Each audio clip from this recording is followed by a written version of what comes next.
not being goal-oriented. This is a very big problem, okay? If you don't have goals, then what are you doing, all right? I want you to think of it like we are passengers. The conscious mind, the Idon, the center of consciousness, the sense of I, the center of experience is like a passenger in a taxi cab.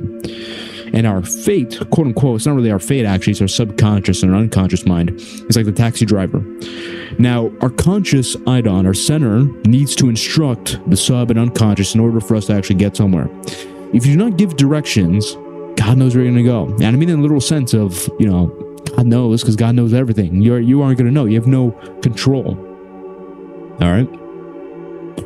So, you have to take the initiative to start having goals so you can actually start working with your unconscious and subconscious mind. Because here's the thing.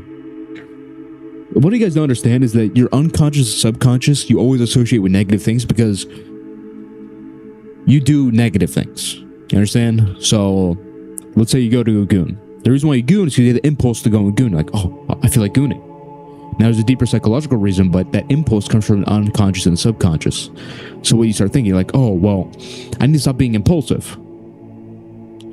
Now, there's a good intention there, but imagine something even greater. What if I had the impulse to do good things? No one's ever thought of that, right? Well, when you start being more goal-oriented, when you start focusing more like, okay, I'm going to do this, I'm going to do that, you start being a bit more organized in your life, that's what starts happening. Because you are not naturally driven to do degenerate things. Your soul, your spirit doesn't want to do degenerate things. Right? The spirit's willing, but the flesh is weak. So when you will more towards the spirit, right, and that spirit naturally leads to, okay, now these are my goals, right? You'll be more willing to do that. You're going to feel more fulfilled. You feel more happy. It doesn't mean you're going to be perfect, but you're in the right direction. You understand? So, this applies to women. This applies to being goal-driven. My life totally changed when I started spending more time alone, thinking. Because all day I was like, goon, play video game, watch YouTube, play video game, maybe learn about something productive, goon, play video game, goon, go to sleep. But after a while, I was like, you know what? I'm kind of tired of being a loser. I was kind of looking at myself in the mirror, and I was like, you know, that is one pudgy loser right there in the mirror. And you say it's negative self-talk. I mean, it was true. Okay, I was a loser and I was pudgy. I had money because I was making money in my business that I still run right now, but it's not $1 million of business, but you know, it's enough to where I can do whatever I want with my time. I can record. I can go beat up some kid in UFC 5. That's fun. But anyways, so I started going like, all right, you know what? Let me just start thinking. So every night I'll pace around the kitchen for 2 to 3 hours. I would just be thinking about life, the world, who I am, what I want to do. And it's incredibly therapeutic. It's very boring at the start.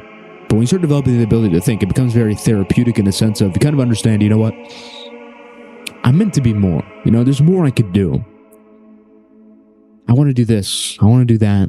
And some of the ideas suck, but you start filtering out the bad ideas and you start learning. Like I always said, bad ideas are like titty milk. If you drink the bad ideas, you grow. You start coming up with good ideas. You understand?